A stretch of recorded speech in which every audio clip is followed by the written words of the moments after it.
I sent some mint errors to ANACS, and let's take a look at the results. I'm going to share them all with you. We're going to talk about the values as well. How do you determine the value of a mint error in an ANACS holder? It's not as easy as you think it is. In this submission is a coin that Andy discovered in a proof set of ours, and it's a mint error. We'll show that. And then we have one that's what I kind of call a home run coin, and we'll talk about that too. I want to show you that one. But first, if you think you have a mint error or a variety that you would like to share or learn about, you can come over here to Coin Help You Community. All you have to do is right here, it says register for free. Click this to register for free. It doesn't cost anything. Don't click an ad. Click off the ads. Also, portsmouthcoinshop.com. We have a lot of coins over here, and we're adding coins every single day. If you need to add something to your collection or check out what we have to offer, come over here to portsmouthcoinshop.com. So I sent this off to ANACS, these coins. I want to share this one with you. So we're going to get into this box here. I'm going to open it up. And so here's the little box that came in. And you get your, see what's this here? Thanks for choosing ANACS and submitting coins. Do not send mint package. Okay, here's a little bit of information about sending coins in. And here's the copy of the submission.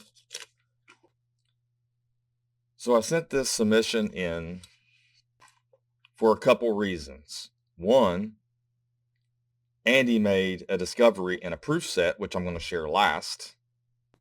And another little discovery we made, just looking through someone's coins and their sets that they brought in a collection, and I wanted to send it off. But then I have a bunch of these double struck coins, and double struck coins are not double dice. Okay, and these actually have uniface, off-center double struck. So I want to take a look at those. I bought a bunch of those. They're not selling all that well. So I needed to get an idea of the value or the actual grade so I can value these. I'm going to get a better idea of what to sell them at. I probably one of my worst buys. Probably shouldn't have bought them from the dealer. I paid a bunch of them and they paid too much for them. We all make our mistakes. So anyways, this is a 1999 double struck, second strike, 95% off center uniface. And then there are cool errors. Uniface is here. There's hardly anything struck on it. That's what that means. So I got the 99 I sent off, and then I sent off a double struck second, 95% as well. And it's another 99 graded mint state 64, and that one was 63. And I sent off a 2000, and this 90% off center uniface double struck.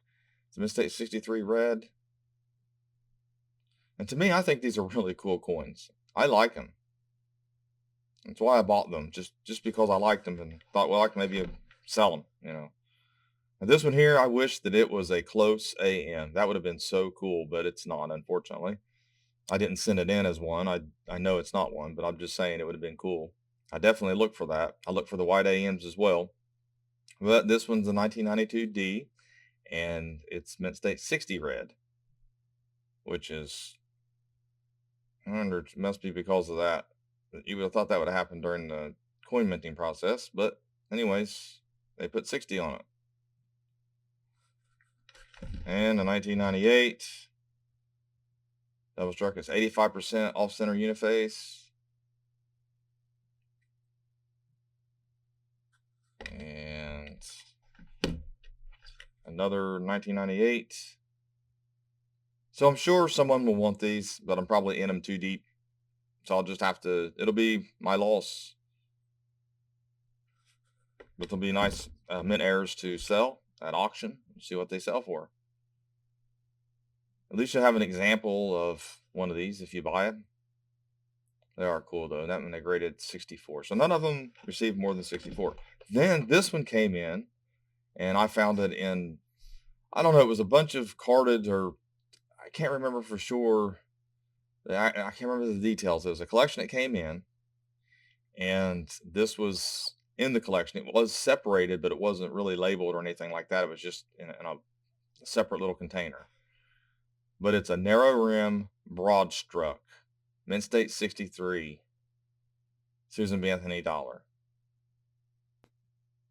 And that's really a cool coin. It's not the near date or anything like that, so it's not that, but it's definitely a real neat example to find. So that would definitely be an auction item there. And we're going to take a look at how to look up ANACS values. And then this one here was Andy looking through our proof sets. And I'll just tell you a little backstory here. Andy looks through every mint set and proof set.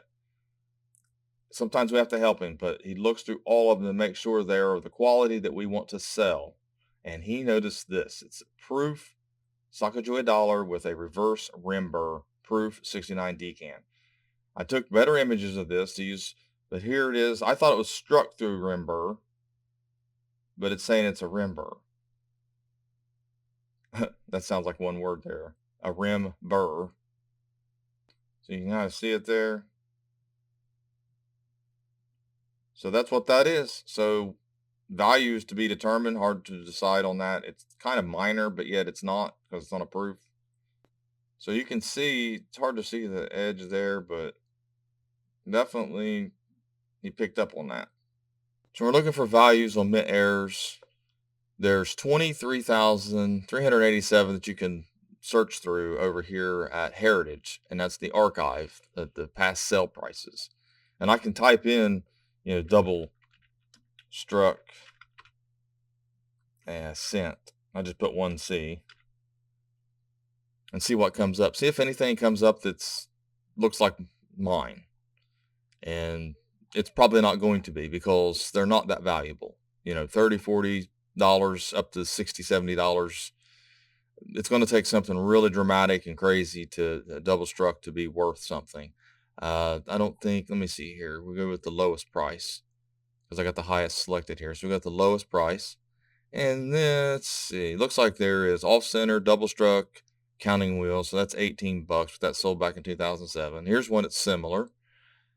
$18.40. So this sold in 2000. This sold in 2020. Here we go. This one, not as dramatic. MS60 details, so that's not going to help much. Here's the NGC examples. Sold in 2016.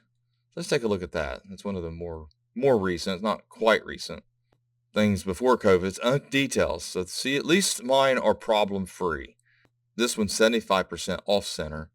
Mine, I think one of them's 80%. So it's a problem coin, an NGC holder. It sold for $22. So this is how you would do it. You'd kind of go down through and kind of guess. And here's some. This is almost exactly like one of mine. So let's take a look at that. So this is how you would price it. 2022, so it's a more recent auction, post-COVID auction. So this one sold, what was it, 32 it says? Yeah, $32. So this is probably about right, like I said, $30,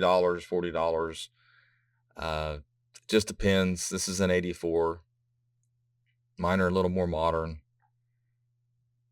So there you go. That's how you would value an ANACS in error. You just keep going through and you find them. You kind of play around with the, most recent, most valuable, least valuable. So there's a few of them that sold on here, but they're not worth really the grading fees. I mean, ANACS is cheaper, but I've probably got, I don't know, $18 a coin. It's hard to tell. Plus what I paid for them. So I'm in them too deep. That's for sure. So anyways, the learning education costs money. And then as far as Rimur on the proof, not sure. Might have to even do an eBay on this one. I don't know. It's not that crazy. But it says, let's say Rimur and 2003 S.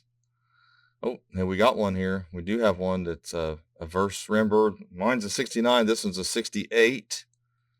Let's take a look at that. So here's one on the obverse I found. Heritage. They're going to go for the same though. $75. It's worth it. What we have in the coin and the grading fees at ANACS. It wouldn't be worth it if it wasn't ANACS. I think it would cost you about $75 to have this graded at NGC, or PCGS. I think NGC might even be cheaper. So there you have it. The best find was the Susan B. Anthony broad struck narrow rim. I mean, worth a few dollars there on that one.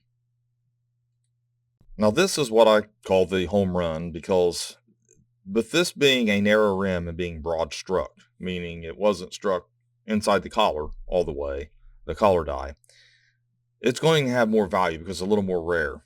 So as you can see, there is one here that was graded Mint State 62. This is graded 63, but they are ANACS coins. But this is from the Scott Sands collection, but it sold for $576 in 2021. This one was two different ones, and their unk details. So that's why that sold for $1440. This one's going to be worth a little bit more than the 60 details and the 62. So the value is to be determined, but we're looking at north of $576 for this coin. And it is a nice example. We can take a look at it again. But even if it doesn't sell for a bunch more, maybe it's not worth that much. Maybe it's like this one here. This one says broad struck, maybe it's only worth $300 if that's how much it sold for, graded 66. So values are very difficult. That was also in 2022. So, maybe that's the real value. So might not be north of 500. Maybe that's just because it was a Scott Sands collection. So you've got to look at every detail to determine. So let's just say it's a $200 or $300 coin and close it out at that and be happy. But one more look at this coin. We'll look at it really close. And I just like this coin. I enjoy these kind of errors. To learn how to identify them properly, because to be so easily misconstrued as an off center or misaligned. Misaligned would be on one side only. If it had the edge reading, then it'd be off center. But when a coin is struck out of the collar, which gets broad struck, the reading on the collar die does not strike the coin, so it doesn't put the reading. So that's just some of the ways to determine, and that's important to know all those little details. That's how you learn how to identify mint errors. So thanks for watching my latest video. I hope you enjoyed it. I hope you learned something. Please like, share, and comment, and have a great day.